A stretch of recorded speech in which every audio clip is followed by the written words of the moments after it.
개인도 개인 목적에 따라 달라요. 그러니까 현금 흐름이 좀 많이 나왔으면 좋겠다라는 분은 오히려 강남보다는, 그렇죠, 아무래도 금리랑 수익률이랑 많이 연동이 되니까 개인적으로는 금리는 떨어질 때도 있고 높아질 때도 있는데, 요 물건 같은 경우에는 이미 시장에 나와 있는 거다 보니까. 이거 NI 얼마 잡았지? 리모델링 했을 때는 신축했을 때. 제가 누누이 얘기하지만 디벨롭을 할 때는 제일 중요한 거는.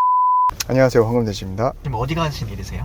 요즘에 이제 중개법인 분들한테 땅을 많이 받고 있어요. 꼭 부지 찾기 의뢰가 들어와야만 그때부터 찾는 게 아니고, 저희도 사실은 평소에 좀 시세나 이런 것도 좀 돌아가는 거 봐야 되니까 물건 꾸준히 받으면서 좀 분석을 하고 있는데, 요즘 받은 거 중에 그래도 좀 볼만한 게 있을 것 같아서 들어가는 길에 한번 보려고 하고 있습니다. 요거는 지금 보니까 중개법인 분들이 이제 소개를 해줄 때 겹치는 게 많잖아요.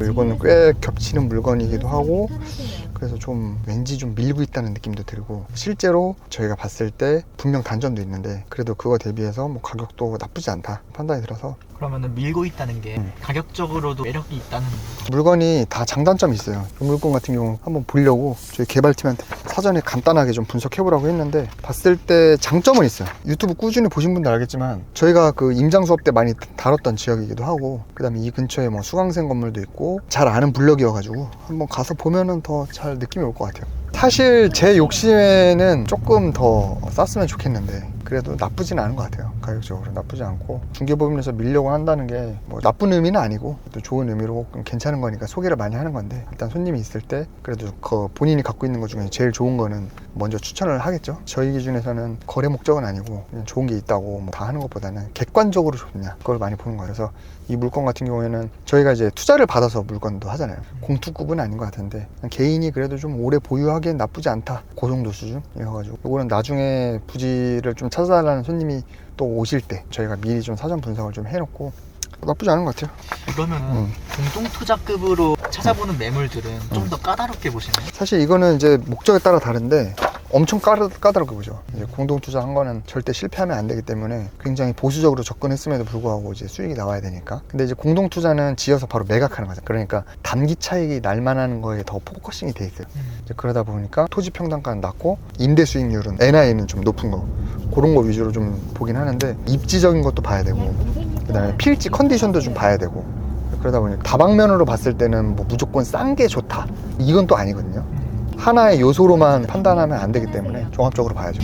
그러면은 개인이 사면 좋은 건물은 뭐가 있을까요? 개인도 개인 목적에 따라 달라요. 어떤 분은 수익률, 그러니까 현금 흐름이 좀 많이 나왔으면 좋겠다라는 분은 오히려 강남보다는 송파, 동작, 강동 뭐 그런 데도 추천을 드려요. 그러면 수익률이 그래도 적어도 한 4% 후반은 나오는데, 그리고 뭐 경기도나 이런 데로 빠지면은 수익률이 더 높아지니까 그렇긴 한데, 또 시세 차익도 같이 욕심을 내죠. 그러려면은 또 땅값이 좀 오를 만한데, 그 다음에 유동성이 좋은 거 하려면 또 잘 팔리는 데 해야 되니까, 그러려면 아무래도 더 안전한 데를 해야 되니까 그런 목적에 맞게 좀 많이 접근을 하죠. 그러면은 시세 차익이랑 현금 흐름이랑 둘 다 잡을 순 없나요? 둘 다 잡으려고 하는 게 사실은 공투급이긴 하지. 그래서 그 현금 흐름이 나온다는 것 자체가 수익률이 나온다는 거고, 수익률이 나온다는 것 자체가 매각할 때 우리가 조금만 임대 수익률을 낮추면 그만큼 버퍼가 있는 거니까 두 마리 토끼를 다 잡는 게 쉽진 않아. 그걸 다 충족하는 땅은 요즘에는 강남에서는 잘 없는 것 같아요. 그럼 중개법인이 이런저런 매물을 많이 내놓잖아요. 네.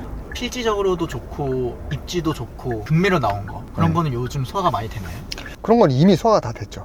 소화가 다 됐고, 그래서 저희도 중개법인이랑 거래할 때 상도덕을 지키려고 하는 게, 사실 소개해주는 게 겹치는 것도 많은데 그럼에도 불구하고 먼저 소개해주는 분한테 가고, 그렇게 해야 중개법인 분들도 저희한테 믿고 물건을 줄 거 아니에요. 그래서 신뢰가 일단 1번인 것 같고, 그렇게 중개법인이나 부동산이랑 신뢰를 쌓아야만 그런 물건이 왔을 때 먼저 소개도 해주기도 하고 하니까. 제가 이제 중개법인 비교한 영상을 예전에 한번 찍었어요. 보시면 거기서도 얘기는 했지만 여러 군데 막 해가지고 하는 것보다는 나랑 좀 맞는 몇 군데 좀 컨택을 해서 꾸준히 좀 신뢰를 쌓고, 그렇게 했을 때 좋은 물건 나왔을 때 기회가 오니까, 그거를 잡을 수 있으려면 평소에 공부를 좀 해놔야 돼. 그게 또 똥인지 된장인지 판단을 좀 빨리 해야 되거든요. 예전에 제가 디벨롭 할 때 2019년 20년 때만 해도, 이때는 시장이 좋아가지고 그런 판단할 수 있는 시간이 없었어. 그래서 뭔가 물건이 좋은 게 나오면은 바로바로 팔리고 그랬는데, 작년부터 해가지고 지금은 그래도 좀 시간이 있는 편이거든요. 그럼에도 불구하고 그 판단 시간이 짧아지고 있어요. 그건 그만큼 좋은 거는 바로바로 팔린다는 거고, 바로바로 산다는 사람들은 평소에 계속 시장을 눈여겨봤다는 거고,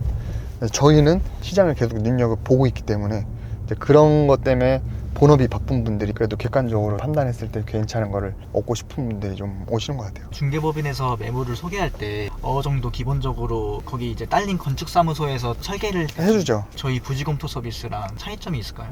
사실 그거는 규모 검토죠. 계획 설계보다 조금 더 아래 단계인 규모 검토에서 여기에다 건물을 지으면 연면적을 대략 몇 프로 뽑을 수 있다, 뭐 그런 건데, 황금돼지한테 오는 경우는 단순히 규모 검토뿐만이 아니고 거기서 조금 더 디테일하게 들어갔을 때 단순히 건축법적인 요소 말고 그 주변의 임차업종에 어울릴 만한 기획인 거죠. 그래서 결국에 제일 중요한 건 소규모에서는 주차랑 일조권이거든요. 1층에 상가를 만들 거냐, 그런 것까지 종합적으로 해서 사실 그런 판단은 건축주가 해야 되거든요. 그런 건축주의 판단을 대신해 준다고 보면 되고, 물론 건축사님들도 그런 거를 잘 하세요. 그럼에도 불구하고 우리가 건축사한테 요구를 할 때 결국에 책임지는 건 건축주니까 건축사한테 잘 요구를 해야 되거든요. 중개법인한테 가서도 땅을 달라고 할 때 그냥 땅 주세요라고 하면은 중개법인에서는 이 고객이 어떤 거를 더 중점적으로 보는지 뭐 그런 거를 모르는 상태에서는 뭐가 좋은지를 모르잖아. 우리가 중개사든 건축사든 아니면 시공사한테도 마찬가지, 우리가 뭔가 요구를 할 때는 내가 뭘 원하는지를 알아야 되고, 그게 제일 중요하고, 그런 거에 대한 뭐 판단, 이런 거가 저는 중요하다고 봐요. 9월에 미국이 금리를 인하를 했잖아요. 네. 금리 인하기가 찾아왔는데 한국도 영향을 받을 거 아니에요. 그렇죠. 그러면은 우리나라도 금리가 추후에 인하가 되면 건물 이자면에서도 이제 부동산 시장면에서 영향이 좀 있을까요? 그렇죠. 아무래도 금리랑 수익률이랑 많이 연동이 되니까 이제 금리가 떨어지면 그만큼 좀 영향을 받죠.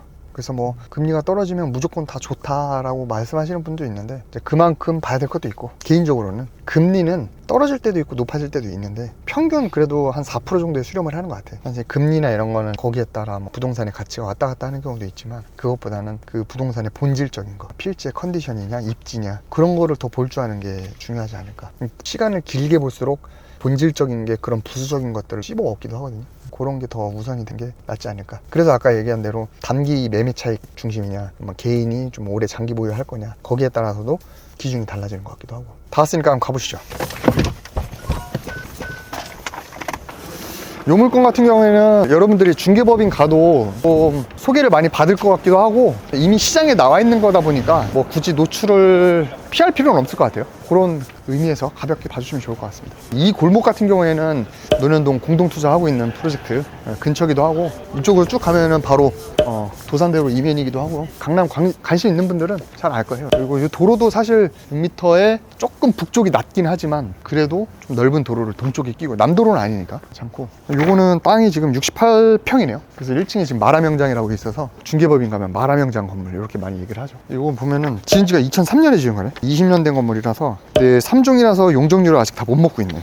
다만 요거를 신축 관점으로 접근하시는 분들은 미리 계획 설계를 한번 받아보는 걸 추천드려요. 왜냐면은 3종인데 땅이 그렇게 넓지가 않아. 68평이면 뭐 좁은 것도 아닌데 그렇다고 엄청 넓은 것도 아니고 북도로가 있는 것도 아니고 오히려 북쪽이 낮기 때문에 3종인데 용적률을 다 먹으려면 먹을 수는 있는데, 상층부로 갔을 때 전용부를 빼면은 유효 전용 면적이 실질적으로 쓰여질까라는 약간 그런 고민도 되고, 아니면은 가볍게 리터치 정도의 수준의 리모델링만 해서 보유하겠다라는 분들도 그런 측면에서는 뭐 땅값이 그렇게 나쁘지는 않은 것 같고, 제 기준에서는 조금 더 쌌으면 좋긴 하겠는데, 그래도 그건 사람마다 기준이 다르니까. 사실 개인적으로 제 친한 동생이 수강생 출신이긴 한데, 친한 동생이 이 건물을 좀 눈독 들이고 있어요. 개인적으로 연락 와서 제가 중개법인에서 이걸 소개받았는데 형님이 볼 때는 어떠냐 막 엄청 물어보더라고. 좀 더 봐라, 그렇게 이제 피드백을 줬는데, 그 친구 입장에서는 그래도 뭐라도 하나 빨리 좀 금리 인하도 이거 하니까 좀 급한가 봐. 그래도 이왕이면은 좀 미리 좀 디테일하게 검토를 했으면 좋겠어요. 안전마진 갖고 접근하고 싶다라고 하면은 여러분들이 나중에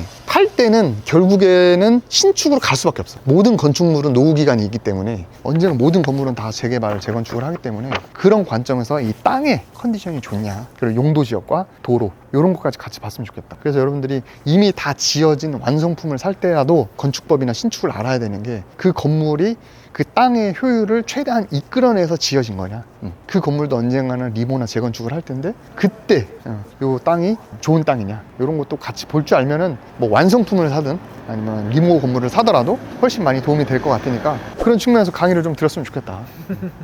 황금돼지 TV 꾸준히 보신 분들은 우리 임장 컨텐츠 논현동 편을 보면 이거 소개했거든요. 아난티에서 사가지고 다시 외관 싹 다 바꾸고 했던 그 건물이고, 이 뒤에 있는 지금 약간 비계가 설치되어 있는 건물은 대지 56평 2종 일반이에요. 연면적은 지하 2층부터 지상 5층까지 169평. 2019년 3월에 29억에 매입을 했어요. 평당 5,200에 매입했네. 왜 이렇게 싸게 했지? 여기는 이제 그 학동역에서 아주 가까운 거리는 아니에요. 사실 도보 거리로 봤을 때 한 500-600m 오르막을 지나서 다시 내리막. 2022년에 신축을 하셔서 지금 하고 있죠. 땅값 29억, 공사비 13억 5천, 부대비용 4억 5천 잡으면 총 사업비는 47억입니다. 여기서 대출을 약 10억 받으셨어요. 그럼 내 돈은 약 37억. 대출을 생각보다 적게 받았죠. 이거를 2022년 7월에 105억에 매각을 하셨습니다. 3년 4개월 만에 세전 수익은 약 58억, 수익률은 약 160%죠. 리조트 회사 아난티 그룹이 샀고요. 웃긴 게 그 생 신축 건물을 사자마자 다시 비계를 설치해서 지금 리모델링을 하고 있습니다. 신축 건물인데 바로 외장재 떼고 다시 리모델링. 여기서 우리가 하나 느낄 수 있는 게 있지. 진짜 돈이 많으면 신축이고 구축이고 나발이고 그냥 산다. 수강생 건물이 또 옆에 있습니다. 아 진짜? 네. 좌우로 긴 땅이네. 그러니까 이거 지적도 보니까 좀 애매하네. 3종인데 좌우로 긴 땅이다. 동도로다. 계획 설계를 떠봐야 알겠지만 아마 막 그렇게 효율이 좋은 땅이 나올 것 같지는 않아요. 사실 어떤 건축사가 그러더라고. 이 세상에 나쁜 땅은 없다. 저도 그 말에는 공감을 해요. 땅이 가지고 있는 그 안에서 최대한의 효율을 끌어내고 그 다음에 안 좋은 만큼 싸게 사면 된다. 그 땅에 맞는 가치에 적정한가 가격이. 그걸 판단하는 게 중요한 것 같아요. 이거 NI 얼마 잡았지? 리모델링 했을 때는 14고 지금 현재 기존에 임차 맞춰져 있던 게 부분 임대로 돼 있어. 11만 원 돼 있었어. 신축했을 때 신축했을 때도 한 15, 16. 지금 시장에 80억 초반에 나와 있거든요. 이걸 사서 만약에 건물을 짓는다라고 하면은 공사비는 저는 한 10억 중반 받고요. 부대 비용은 한 8억 정도 받습니다. 예상 사업비는 105억에서 110억.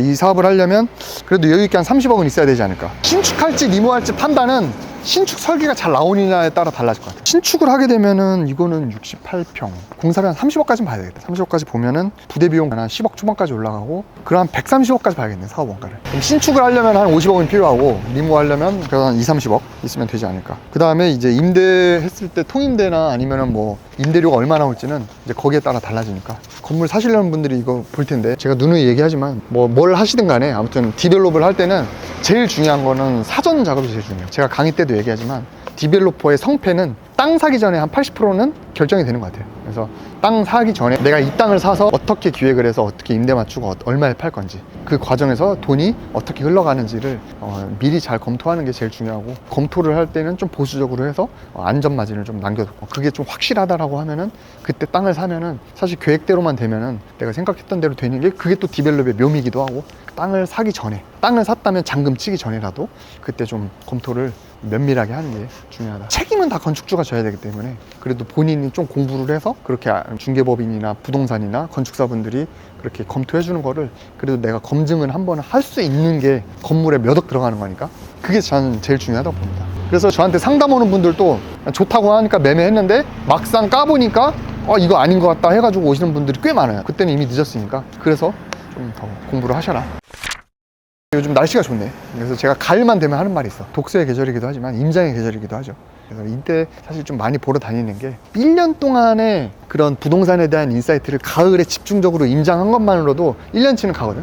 본업이 바쁘더라도 그렇게 요즘 때라도 조금 임장 다니면 좋을 것 같습니다. 저희는 다음에 더 좋은 영상으로 찾아뵙도록 하겠습니다. 감사합니다.